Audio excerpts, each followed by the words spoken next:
ആവാനുള്ള എല്ലാ ക്വാളിറ്റീസും ഉണ്ട്. കോഴിയാണല്ലേ? കോഴി എന്ന് പറഞ്ഞാൽ കോഴി എന്ന് പറഞ്ഞാൽ ഇങ്ങനെ പെമ്പിള്ളേരെ ഇങ്ങനെ വായി നോക്കി നടക്കുന്ന ജീവിതത്തിൽ എപ്പോഴും ടേണിംഗ് പോയിന്റ് സ്ട്രേറ്റ് ആവാൻ പറ്റില്ല. ഇങ്ങനെ ടേണിംഗ് പോയിന്റ് എന്ന് പറഞ്ഞാൽ എന്താ? വലിക്കാൻ വേണ്ടി മാത്രമോ? അല്ലാതെ പിന്നെ ഇവിടെ ലീഗൽ സാധനം നമ്മളെങ്ങനെ ഉപയോഗിക്കുക? പക്ഷെ ഇവിടെ ലീഗലായിട്ട് എല്ലാം നടക്കണില്ല കേട്ടാ. എന്താ അല്ല എന്താ ശരിക്കും എന്താ എന്താ വിചാരിച്ചല്ലെങ്കിൽ പിന്നെ ചോദിച്ചതാ ഇന്റിമേഷൻസ് മാത്രം ഇത്ര എടുത്തു. അല്ല അത് എന്തെങ്കിലും ഒരു കുറെ പേര് പറഞ്ഞു. ഉണ്ണി മുകുന്ദനെ ഒരു ഇന്റർവ്യൂ ചെയ്യുന്ന സമയത്ത് ഉണ്ണിച്ചേട്ടൻ പറഞ്ഞത് മടിയാണ്. മടിയായിരിക്കും, അതുകൊണ്ടാണ് കല്യാണം ചെയ്യാത്തത്. Hi hello, welcome to our channel. നമ്മുടെ കൂടെ വിവേകാനന്ദൻ വൈറലാണ് മൂവിയുടെ വിശേഷങ്ങൾ പങ്കുവെച്ച് മെറീന മൈക്കിൾ, ഗ്രേസ് ആന്റണി ആൻഡ് നമ്മുടെ സ്വന്തം ഷൈൻ ചേട്ടൻ.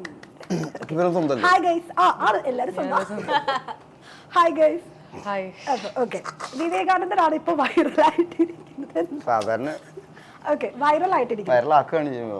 വൈറലായല്ലോ. ഷൈൻ ചേട്ടൻ പണ്ടേ വൈറലാണ്, ഇപ്പൊ വിവേകാനന്ദനും വൈറലാണ് അല്ലേ? അല്ലേ? പറഞ്ഞോളൂ, വിവേകാനന്ദൻ സ്റ്റാർട്ട് ചെയ്യാം. എന്താണ് വിവേകാനന്ദൻ? വിവേകാനന്ദൻ ഒരു ആൺകുട്ടിയാണ്. അത് കല്യാണം കഴിഞ്ഞ് ഒരു കൊച്ചുള്ള ഒരു ഗവൺമെന്റ് ഉദ്യോഗസ്ഥനാണ്. ഇയാൾക്ക് ഒരുപാട് പെൺസുഹൃത്തുക്കളുണ്ട്.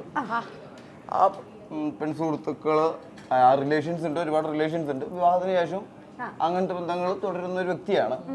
പുതിയ പെൺകുട്ടികളെ നോട്ടമിട്ട് നടക്കുന്ന ഒരു വ്യക്തിയും കൂടിയാണ് അല്ലേ? അതൊക്കെ അതൊന്നും മനസ്സിലാവുന്നുണ്ടല്ലോ. കോഴിയാണല്ലേ? കോഴി എന്ന് പറഞ്ഞാൽ കോഴി പറഞ്ഞാൽ ഇങ്ങനെ പെമ്പിള്ളേരെ ഇങ്ങനെ വായി നോക്കി നടക്കുന്ന. ചിക്കൻ എന്ന് പറഞ്ഞാലാ? ചിക്കൻ എന്ന് പറഞ്ഞ പെമ്പിള്ളേരല്ലേ പറയുന്നത്? ആ, ചിക്കൻ എന്താ പറയണത്? അത് കോഴിക്കുഞ്ഞുങ്ങളായിരുന്നു.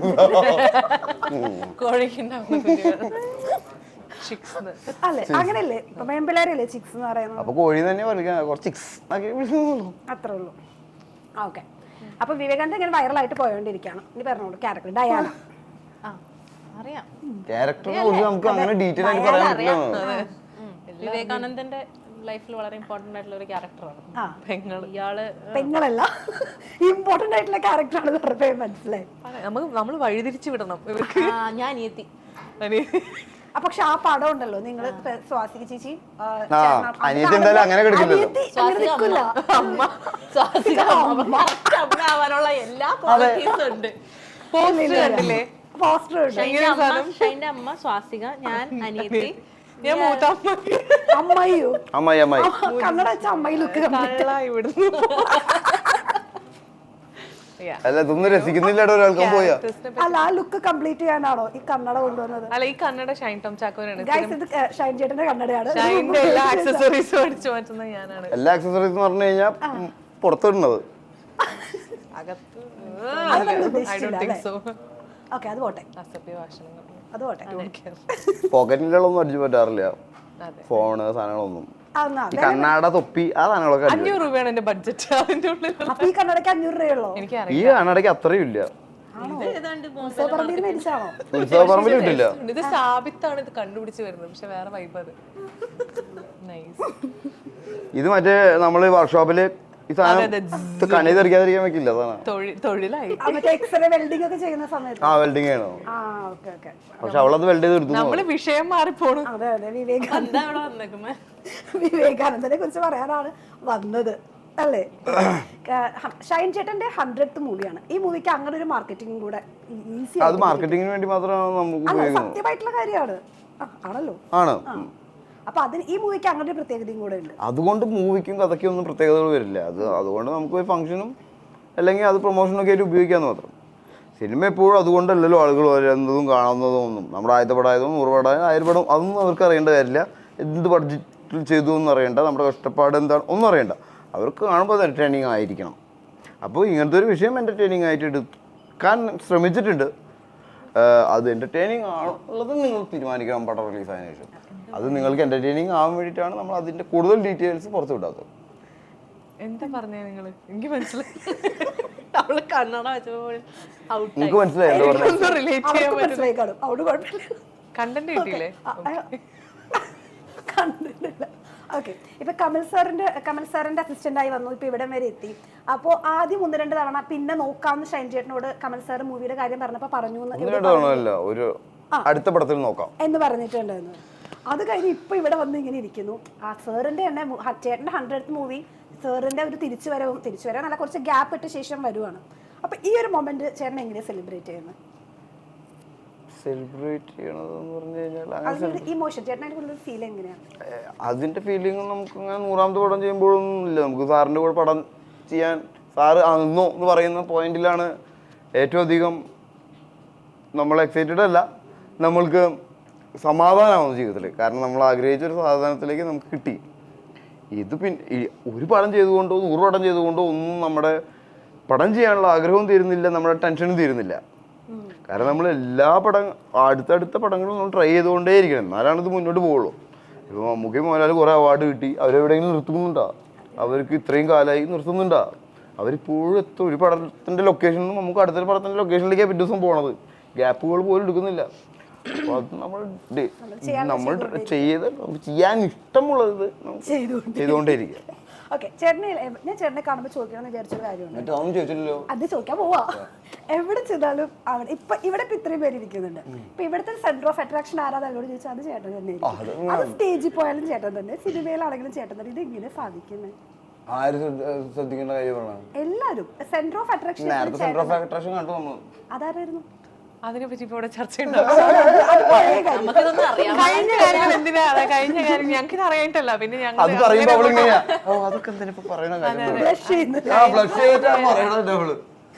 അല്ല ചേട്ടൻ പറഞ്ഞില്ല.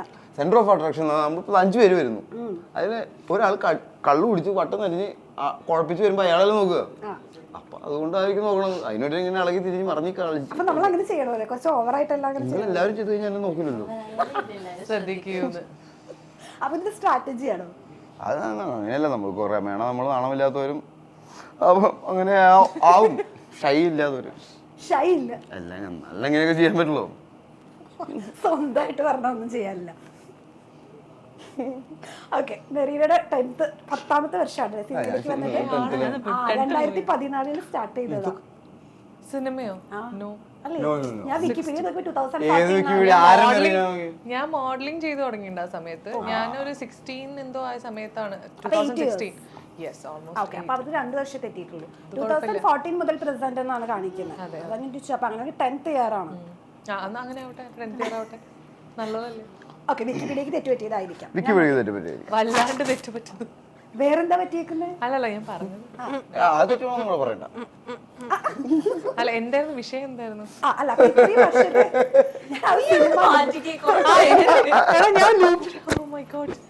എന്താടാ ചോദിച്ചത്? സിനിമ ജേണിയെ കുറിച്ചൊന്ന് പറയാൻ പറ്റുമോ? സിനിമ ചെയ്യുന്നതിന് പറയണ്ട. ഈ ഒരു 8 years എങ്ങനെയായിരുന്നു?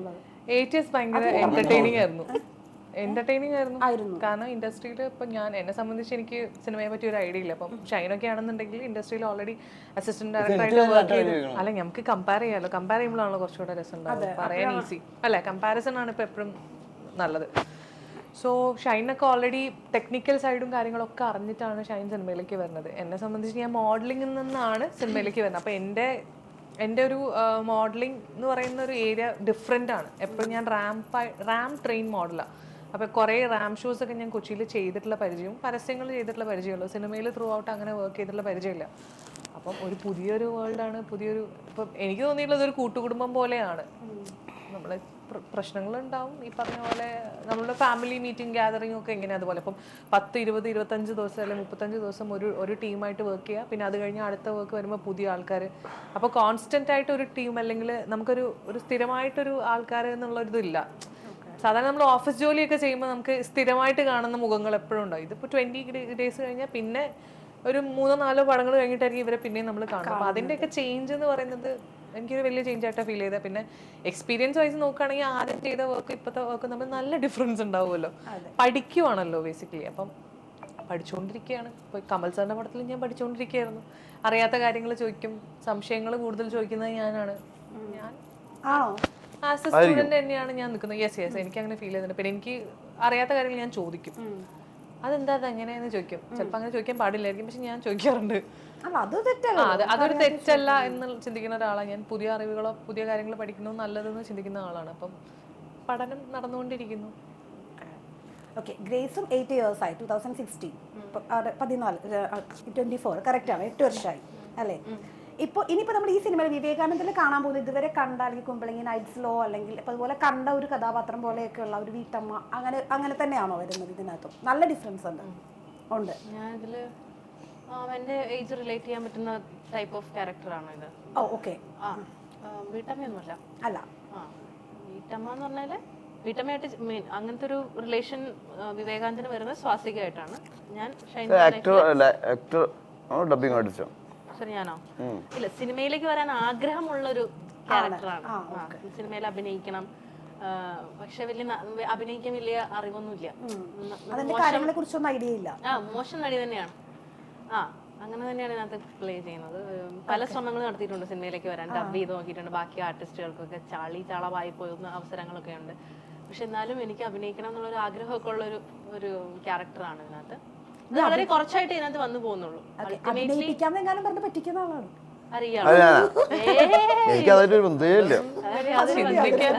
വ്യക്തിയായിട്ട് മാത്രമേ ബന്ധമുള്ളൂ.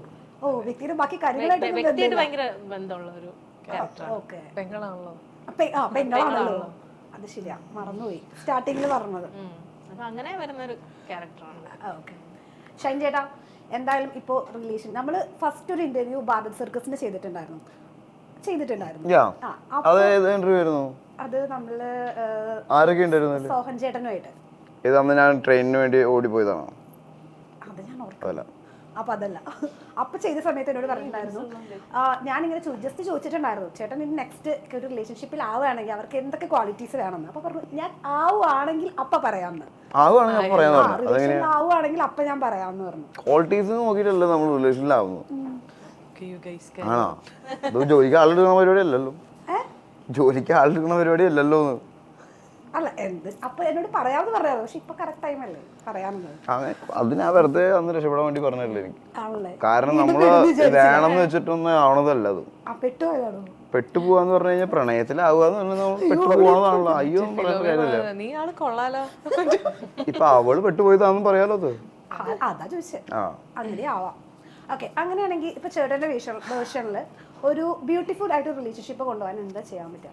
ബ്യൂട്ടിഫുൾ ആവാതിരിക്കുക എന്നുള്ളതാണ് മെയിൻ ആയിട്ടുള്ള കാര്യം. ബ്യൂട്ടിഫുൾ ആയിട്ട് ഒരു റിലേഷൻഷിപ്പ് കൊണ്ടുപോകാൻ നമ്മൾ ട്രൈ ചെയ്യാനേ പാടില്ല. എന്താണ് ബ്യൂട്ടിഫുൾ എന്ന് പറഞ്ഞാൽ?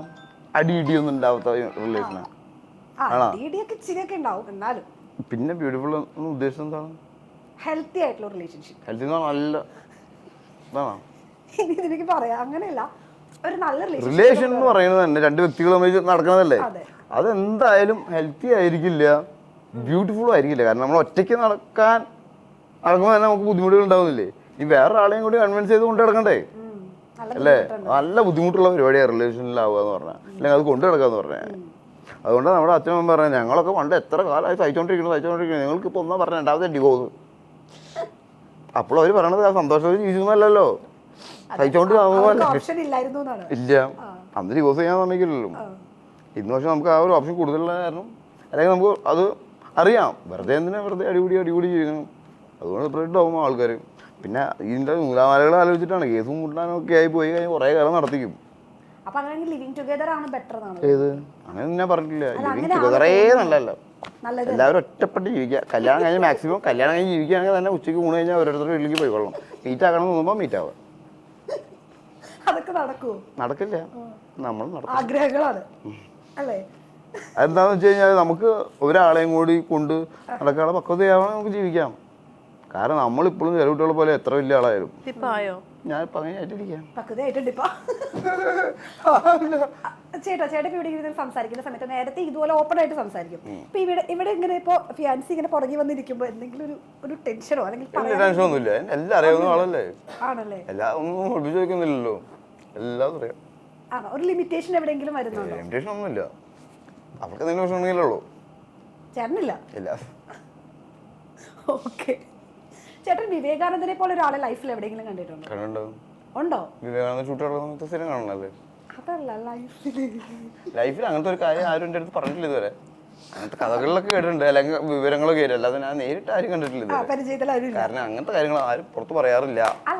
നമ്മൾ ഒരിക്കലും പ്രതീക്ഷിക്കാത്ത ആൾക്കാരായിരിക്കും ചിലപ്പോ അങ്ങനത്തെ ആളുകൾ, മനസ്സിലായ? അങ്ങനത്തെ അനുഭവങ്ങളുണ്ട്. അതിന്റെ ഈ സംഭവത്തിലല്ല, പക്ഷെ നമ്മൾ സിനിമ കണ്ടിട്ട് നമ്മൾ ജീവിതത്തിൽ അയാൾ അങ്ങനെയായിരിക്കും വിചാരിക്കുമ്പോൾ അയാൾ അങ്ങനെ ആയിരിക്കില്ല. പക്ഷെ നമ്മൾ അങ്ങനെ ഒരിക്കലും വിചാരിക്കാത്ത ഒരു വ്യക്തി ആവാം ചിലപ്പോൾ അങ്ങനെ. കാരണം ഇത് പുറത്തേക്ക് പ്രകടമല്ലാത്ത, ആരും കാണിക്കാത്തൊരു സംഭവം. സ്ട്രെങ്ത്തും വീക്ക്നെസ്സും. അപ്പൊ ആസ് ആൻ ആക്ടർ അല്ലെങ്കിൽ പേഴ്സണൽ ആയിട്ടും പറയാം, സ്ട്രെങ്ത്തും വീക്ക്നെസ്സും സ്വന്തം വിചാരിക്കുന്നതാണ്. സ്ട്രെങ്ത്തും വീക്ക്നെസ്സും രണ്ടും പറയണം. ആസ് ആൻ ആക്ടർ ഏതായാലും കുഴപ്പമില്ല. As an actor strength dubbing, I can dub. Weakness വേറൊരു ക്യാരക്ടർ പ്ലേ ചെയ്യാൻ പറഞ്ഞു കഴിഞ്ഞാൽ ചിലപ്പോൾ ഈ പറഞ്ഞ പോലത്തെ കൺഫ്യൂഷൻസും കാര്യങ്ങളും ഒരു ഇനീഷ്യൽ സ്റ്റേജിൽ ഉണ്ടാവും തോന്നിയിട്ട്. അതൊരു വീക്ക് പോയിന്റ് ആയിട്ട് എനിക്ക് ഫീൽ ചെയ്തിട്ടുണ്ട്. എന്ന് വെച്ചാൽ ഇപ്പം ഞാനൊരു ഫോർ എക്സാമ്പിൾ ഞാൻ ലെസ്ബിയൻ ആയിട്ട് അഭിനയിക്കാനാണെന്നുണ്ടെങ്കിൽ ഞാൻ അതിനെപ്പറ്റി സ്റ്റഡി ചെയ്യണമല്ലോ. അപ്പോൾ ഇന്ന് വന്നിട്ട് നാളെ ഞാൻ ലെസ്ബിയൻ ആയിട്ട് ആക്ട് ചെയ്യാൻ പറഞ്ഞു കഴിഞ്ഞാൽ ചിലപ്പോൾ എനിക്കത് റിലേറ്റ് ചെയ്യാൻ പറ്റാത്ത കാര്യമാണ്. ഫിസിക്കലി ഞാൻ അങ്ങനെ അല്ലാത്തതുകൊണ്ട് എനിക്കിത് റിലേറ്റ് ചെയ്യാൻ ബുദ്ധിമുട്ടായിരിക്കും. അപ്പോൾ ആ കാര്യങ്ങൾ അഡാപ്റ്റ് ചെയ്യാൻ കുറച്ച് ബുദ്ധിമുട്ടാണ്. ഇപ്പം വലിയ വലിയ ആക്ടേഴ്സൊക്കെ വളരെ ഈസി ആയിട്ട് കാര്യങ്ങൾ ചെയ്യുന്നു എന്നൊക്കെ പറഞ്ഞ് ഞാൻ കേട്ടിട്ടുണ്ട്. ഓക്കെ, ഇങ്ങനെ ഇരിക്കുന്ന സമയത്ത് ഷോർട്ട് ഓൺ ആയ ഓടിപ്പോയി അന്ന് ചെയ്തിട്ട് പറ്റില്ല, സ്വിച്ച് ഓൺ സ്വിച്ച് ഓഫ് പരിപാടി ചെയ്യാൻ പറ്റില്ല. Okay, grace. ഞാനിപ്പോൾ ചിന്തിച്ചിട്ടില്ല കേട്ടോ. അത് പേഴ്സണലി പറഞ്ഞോളൂ. എൻ്റെ ഒരു സ്ട്രെങ്ത് എന്ന് ഞാൻ പേഴ്സണലി വിചാരിക്കുന്നത് ഇതാണ്.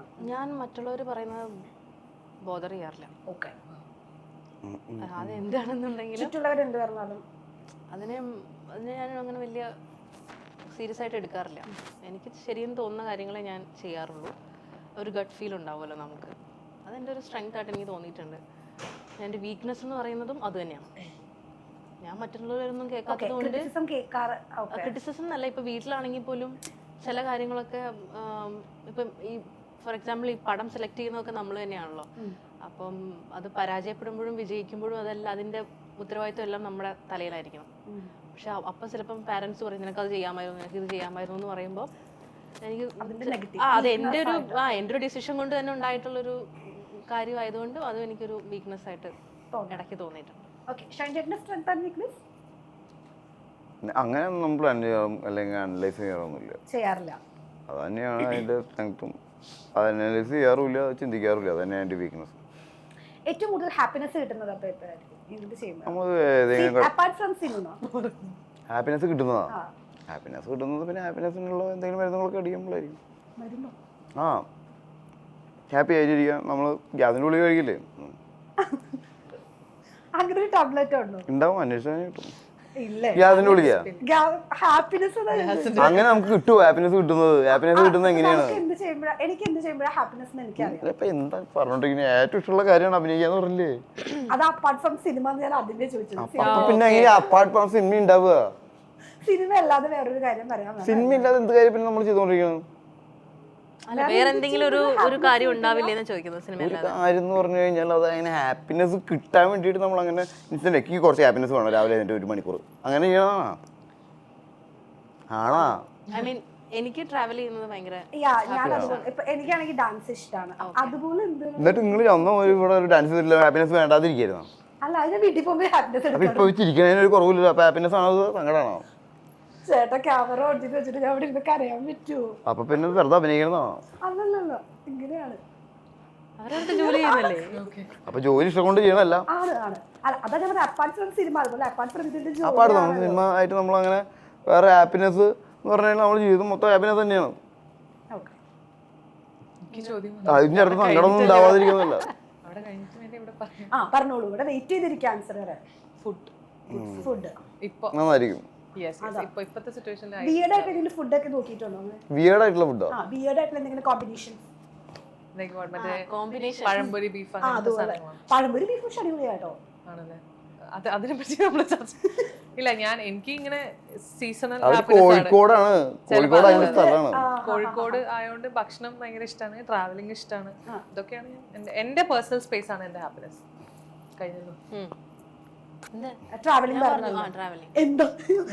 അത് ഹാപ്പിനെസ് ആയിട്ടുണ്ട് ഇപ്പൊ കുറച്ച്. അതുകൊണ്ട് ബുദ്ധിമുട്ട് അനുഭവിക്കുന്നുണ്ട്. ട്രക്കിങ്ങിന് പോയിട്ടുണ്ടല്ലോ. തമിഴ് മൂവി ചെയ്തപ്പോഴല്ലേ? ഇപ്പൊ ഈ ഇടയ്ക്ക് ഫ്രാൻസിലും ആംസ്റ്റർഡാമിലൊക്കെ പോയിട്ടുണ്ടായിരുന്നു അല്ലേ? ആംസ്റ്റർഡാമിൽ പോയാ ജോയിന്റ് വിളിച്ചാ? അവിടെ ലീഗലാ, അവിടുത്തെ കാര്യം പറയാം. അവിടെ എല്ലാരും ചെയ്യണമെന്നുണ്ടോ? ഇല്ല, അല്ല അവിടെ ചാലിച്ചു എന്ന് പറയുന്നതിൽ ഇവിടെ പ്രശ്നമില്ല. അവിടെ പോകുന്നവരല്ലാതെ ഞാൻ പോയിട്ടില്ല. എന്തിന്? ഇപ്പൊ ആംസ്റ്റർഡാം വരെ പോകണ്ട, തായ്ലൻഡിൽ പോയാലും കിട്ടും.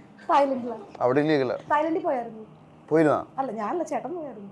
ഞാൻ പറഞ്ഞ അവിടെ ലീഗിലാന്ന് ആംസ്റ്റർഡാം വരെ പോകണ്ടെന്ന്. ഓ അത്രയും ദൂരം പോണ്ടാണ്. അത് അതിനുവേണ്ടി മാത്രമല്ലല്ലോ അവിടെ അല്ല പോകുന്നത്. അല്ല നമ്മൾ വലിക്കാൻ വേണ്ടി പോകാറുണ്ട് അങ്ങോട്ട്. അങ്ങനെ ഞങ്ങൾ സുഹൃത്തുക്കളുണ്ട്. അങ്ങനെയല്ല പോണേ. ആണോ? ഗ്യാപ്പ് കിട്ടി കഴിഞ്ഞാൽ വലിച്ചിട്ട് വരാന്ന് പറഞ്ഞിട്ട് തായ്ലൻഡിൽ പോകും. ഇത് വലിക്കാൻ വേണ്ടി മാത്രമോ? അല്ലാതെ പിന്നെ ഇവിടെ ലീഗൽ എല്ലാ സാധനം നമ്മളെങ്ങനെ ഇവിടെ ഉപയോഗിക്കുക? പക്ഷെ ഇവിടെ ലീഗലായിട്ട് എല്ലാം നടക്കണില്ല ചേട്ടാ. നടക്കണ്ട, എനിക്കറിയാൻ പാടില്ല.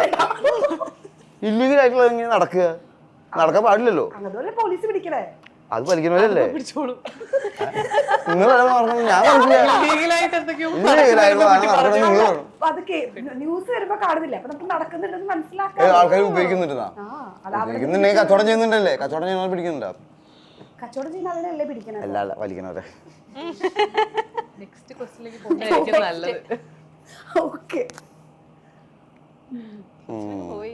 ഇല്ല ഇല്ല, ഞാൻ എന്റെ മൈൻഡ് ജസ്റ്റ് മാറിപ്പോയി. എവിടേക്ക് മാറിപ്പോയി? പേടിച്ചു പോയി പോലീസ് പിടിക്കുമെന്ന്. ഈശ്വരാന്ന്. അങ്ങനെയാണെങ്കിൽ പറഞ്ഞ എല്ലാവരും പോലും പിടിക്കണ്ടേ? അവര് പറഞ്ഞു ഇവിടെ ലീഗലായിട്ട് കാര്യം നടക്കുന്നു. ജാമ്യമായിട്ട് വന്നോളാം. ഇല്ലില്ല അതല്ല. ഓക്കെ ഓക്കെ, അത് വിടാം. മാച്ചാ അതായിരിക്കും നല്ലത്. സക്സസ്ഫുൾ ആയിട്ടുള്ള ഏതൊരു മാൻ്റെ പുറകിലും ഒരു വിമൺ ഉണ്ടെന്നാണല്ലോ. ഒരുപാട് ഉണ്ടോ? ഉണ്ട്. അങ്ങനെ പറഞ്ഞ ചേട്ടൻ ആരുടെ പേരായിരിക്കും? അങ്ങനെ ഒരാളുടെ പേര് പറയാമോ? എന്നാ രണ്ടുപേരുടെ പേര്. രണ്ടുപേരും പറയാൻ പറ്റില്ല. മൂന്ന്. എന്നാ ആരുടെങ്കിലും പറയും. എന്തിനാ അങ്ങനെ പറയണത്? ചേട്ടൻ ആരും ഇല്ല അപ്പൊ?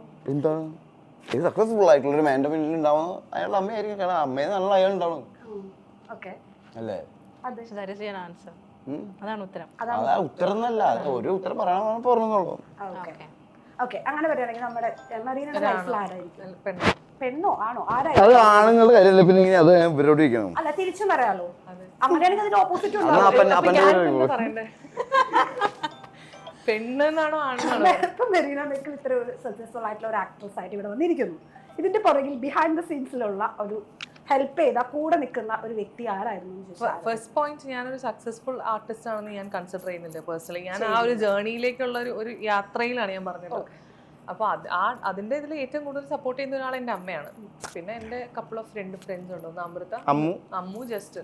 അറിയാലേ? യെസ്, ഈ രണ്ടുപേരും ആണ് എൻ്റെ ലൈഫിൽ ഏറ്റവും കൂടുതൽ എന്നെ സഹായിക്കുന്ന ആളുകൾ. ജനുവൻലി അമ്മൂനെ അറിയാം. അമ്മൂനെ അറിയാം. ഓക്കെ, പറഞ്ഞോളൂ. എന്താ എന്താണ്? അല്ല എനിക്ക് ഗ്രേസ് നോക്കുമ്പോൾ ടീച്ചേഴ്സ് വന്ന് ക്ലാസ്സിൽ ക്വസ്റ്റ്യൻ ചോദിക്കും. അപ്പൊ എന്താണ് എന്നോടാണല്ലോ അടുത്തത്. എന്താണ് മറ്റേ ചൗബിക്കുന്നത്? എന്താണ്? എന്താ അല്ല എന്താ ശരിക്കും എന്താ ആരെയും പറയേണ്ടത്? അതായത് ഇപ്പൊ ഞാൻ പറഞ്ഞല്ലോ സക്സസ്ഫുൾ ആയിട്ടുള്ള ഒരു മാന്റെ പുറകിൽ ഒരു വിമൺ ഉണ്ടാവുന്നു. അതുപോലെ തിരിച്ചും ഇപ്പൊ നമ്മുടെ ആണെങ്കിലും നമ്മുടെ പുറകിൽ ഇതുപോലെ നമ്മളെ ഹെൽപ്പ് ചെയ്ത ഒരാളുണ്ടാവും. അതാരായിരിക്കും? ഒരാളെന്ന് പറയാൻ പറ്റില്ല, ഒത്തിരി പേരുണ്ട്. പെട്ടെന്ന് ഓർമ്മ വരുന്നത് ഒരുപാട് ആളുകൾ. പെട്ടെന്ന് ഓർമ്മ പറയാൻ പറ്റില്ല എനിക്ക്. അങ്ങനെ പറയുമ്പോ പെട്ടെന്ന് ഓർമ്മ വരുന്നു. ഇപ്പൊ അമ്മ അല്ലെങ്കിൽ ഫ്രണ്ട്സ് എന്നൊക്കെ പറഞ്ഞില്ലേ, അതുപോലെ. അച്ഛൻ എന്നൊക്കെ പറയുന്നത് വളരെ ക്ലീശയാണ്. പക്ഷെ എന്നാലും അത് പക്ഷെ എന്ന് വെച്ചാൽ അവര് സപ്പോർട്ട് ചെയ്തുകൊണ്ടാണ് ഡെഫിനറ്റ്ലി ഇവിടം വരെ എത്തിയത്. പക്ഷെ എനിക്ക് ഒരാൾ പറയാൻ പറ്റില്ലടോ. നിങ്ങൾ പറയാതെയോ? ഞാനോ? അങ്ങനെ ഇങ്ങോട്ട് ചോദിക്കണ്ടോ? എന്നാലും എന്നാ എന്റെ പപ്പ അല്ലേ? അതുപോലെ പറയാം. അല്ല, സപ്പോർട്ട് ചെയ്യാത്ത ആൾക്കാരുണ്ട്. Parents support. ഇപ്പൊ ഉദാഹരണത്തിന് ബോളിവുഡ് ആക്ടേഴ്സ് കങ്കണ റണൌട്ട് വീട് വിട്ട് ആ സപ്പോർട്ട് എന്ന് പറഞ്ഞാൽ ജീവൻ കൊടുത്തു എന്നുള്ളതാണ്. അല്ല, അങ്ങനെയല്ല. അവര് കരിയറിന് നമ്മള് ഉപദ്രവിക്കാലോ, അങ്ങനെയല്ല ഉദ്ദേശിച്ചേ. ടോർച്ചർ ചെയ്യാം. വീട്ടുകാർക്ക് നമ്മൾ ടോർച്ചർ ചെയ്യാൻ വേണമെങ്കിൽ അല്ലെ?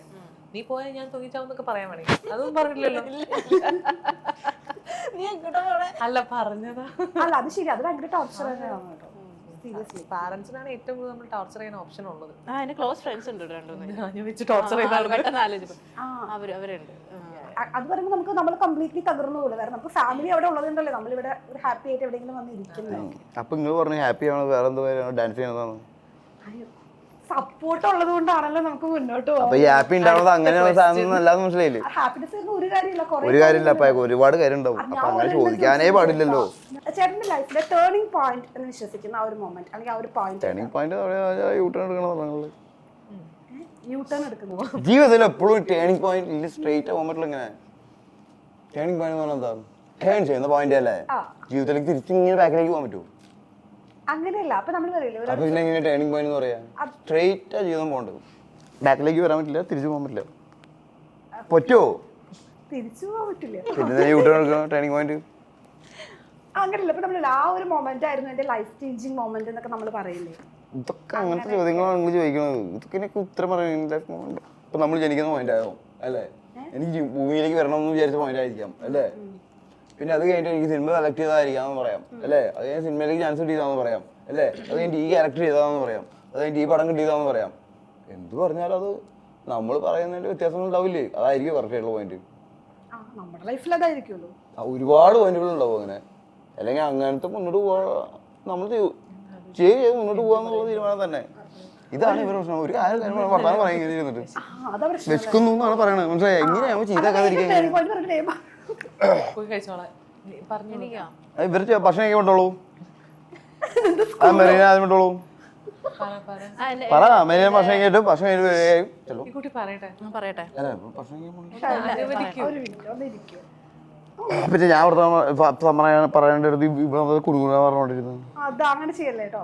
Sorry sir. എന്ത് സോറി? ഇത് എത്തടൂ പത്തണം. ഭക്ഷണം കഴിച്ചിട്ട് ഇന്റർവ്യൂ എടുത്താൽ മതിയില്ലേ? അല്ല ഇത് ഭയങ്കര ഇൻട്രസ്റ്റിംഗ് ആയിട്ടുള്ള കാര്യമാണ് ചെയ്തോണ്ടിരിക്കുന്നത്. അവള് വിഷ്പാണ് പ്രശ്നം.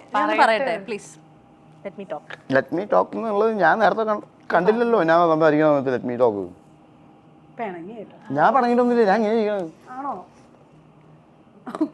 എന്താ എനിക്ക് ഫസ്റ്റ് ഓഡിഷൻ സെലക്ട് ആയി ഞാൻ ഫസ്റ്റ് മൂവി ചെയ്തത്. അതെ, ഇങ്ങനത്തെ ഉത്തരം ഞാൻ ചോദിക്കണം. അവരെന്ത് പറയും? വിഷമിരിക്കുക ആണോ? ഒന്ന് വേഗം പറഞ്ഞു, അല്ലെങ്കിൽ വിടില്ല. ചേഞ്ച് ലൈഫിൽ വലിയൊരു ഡ്രാസ്റ്റിക് ചേഞ്ച് വന്നിട്ട് നമുക്കിപ്പോൾ ലൈഫിനോടുള്ള ഒരു അപ്രോച്ച് മാറിയത് പപ്പ മരിച്ചതിന് ശേഷം കഴിഞ്ഞ വർഷം. ഔട്ട്ലുക്ക് മാറി. ഒറ്റയ്ക്കായി പോയതിന്റെ അല്ലല്ല, സമാധാനമാണ് ഏറ്റവും ജീവിതത്തിൽ ആവശ്യം എന്ന് എനിക്ക് തോന്നി.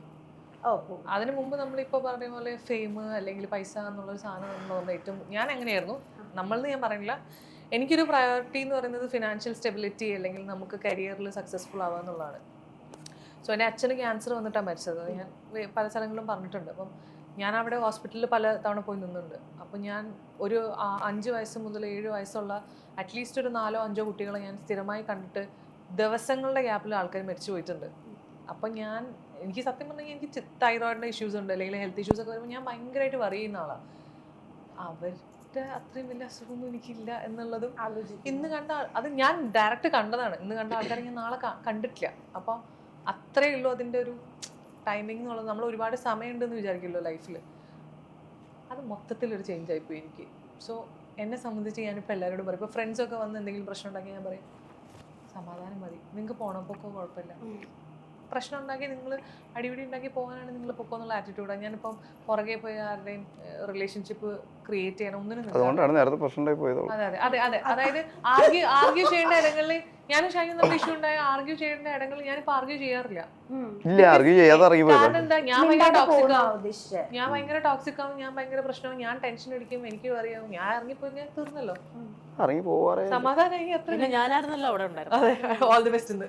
അതിന്റെ ഇടയ്ക്ക് പെട്ടുപോയി ലൈക്ക് ഞാൻ മൂവ് ഓൺ ചെയ്തത് അതാണ് എന്റെ ടേണിംഗ് പോയിന്റ്. ഷൈൻ ചേട്ടാ, ഈ വിവേകാനന്ദ കുറച്ച് ഇന്റിമേറ്റ് സീൻസിലൊക്കെ വരുന്നുണ്ടല്ലോ. അതെ, ഇന്റിമേറ്റ് സീൻസിലൂടെയാണ് എല്ലാവരും മൂവിയിൽ വരുന്നത്. ഇന്റിമേറ്റ് സീൻസ് മാത്രം ഇത്ര എന്തെങ്കിലും ഒരു കുറെ പേര് പറഞ്ഞു. ഉണ്ണി മുകുന്ദനെ ഒരു ഇന്റർവ്യൂ ചെയ്യുന്ന സമയത്ത് ഉണ്ണിച്ചേട്ടൻ പറഞ്ഞത് മടിയാണ്. മടിയായിരിക്കും, അതുകൊണ്ടാണ് കല്യാണം കഴിക്കാത്തത്. ചേട്ടൻ അങ്ങനെ മടിയുണ്ടോ? എനിക്കൊരു മടിയില്ല, എനിക്കൊരു കുട്ടി ഉണ്ടായത് ഓൾറെഡി.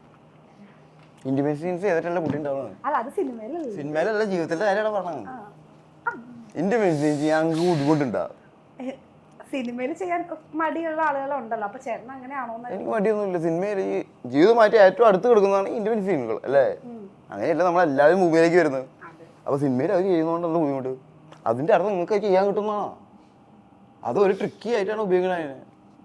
അല്ലാതെ നിങ്ങളെന്ന് വെച്ചോ ഇത് നമ്മൾ ജീവിതത്തിൽ ചെയ്യുന്ന പോലത്തെ പരിപാടിയല്ല. ഒരു ആക്ടിങ്, അതൊരു ആക്ഷനാണ്. അത് ചില ആംഗിളുകളിൽ വെച്ച് എടുക്കുമ്പോൾ അത് അതുപോലെ തോന്നും. പണ്ടത്തെ ആളുകൾ പറഞ്ഞ ക്യാമറ ടെക്നിക്കാണ്. ക്യാമറ പല ആംഗിളുകളിൽ വെച്ച് ഉണ്ടാക്കുന്ന ഒരു ടെക്നിക്കാണത്. എന്താ വിചാരിച്ചല്ലെങ്കിൽ പിന്നെ ചോദിച്ചതാ. ഓക്കെ, എന്തായാലും വിവേകാനന്ദൻ സത്യം പറഞ്ഞ ടീസറും ട്രെയിലറും ഇറങ്ങിയപ്പോൾ ഭയങ്കര ബുദ്ധിമുട്ടാണ് ആ സീക്വൻസുകളൊക്കെ ചെയ്യാൻ. കാരണം എന്താണെന്ന് വെച്ച് കഴിഞ്ഞാൽ നമ്മൾ സാധാരണ ബാക്കിയുള്ള സീക്വൻസിൽ പഠിക്കാൻ സീക്വൻസ് അടിക്കാം. ഇത് ഇൻവെൻസ് ചെയ്യാമെന്ന് വെച്ചിട്ട് അങ്ങനെ നമുക്ക് ഡയറക്റ്റ്ലി അങ്ങനെ ചെയ്യാനും പറ്റില്ല. ഇതിപ്പോൾ 1 തുടങ്ങി 10ലേക്ക് എത്തുന്ന ഒരു ആക്ഷനാണല്ലോ മൊത്തം. ഇതിൻ്റെ ഇടയിൽ നോക്കിയാണ് എടുക്കുന്നത് അല്ലേ?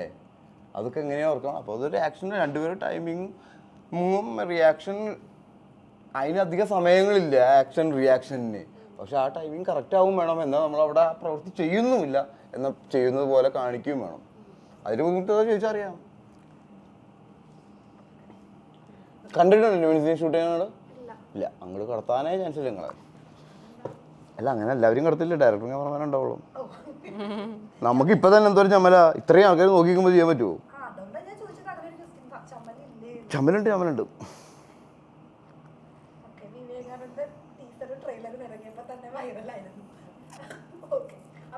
ജനങ്ങളിലേക്ക് ഇറങ്ങുവാണ്.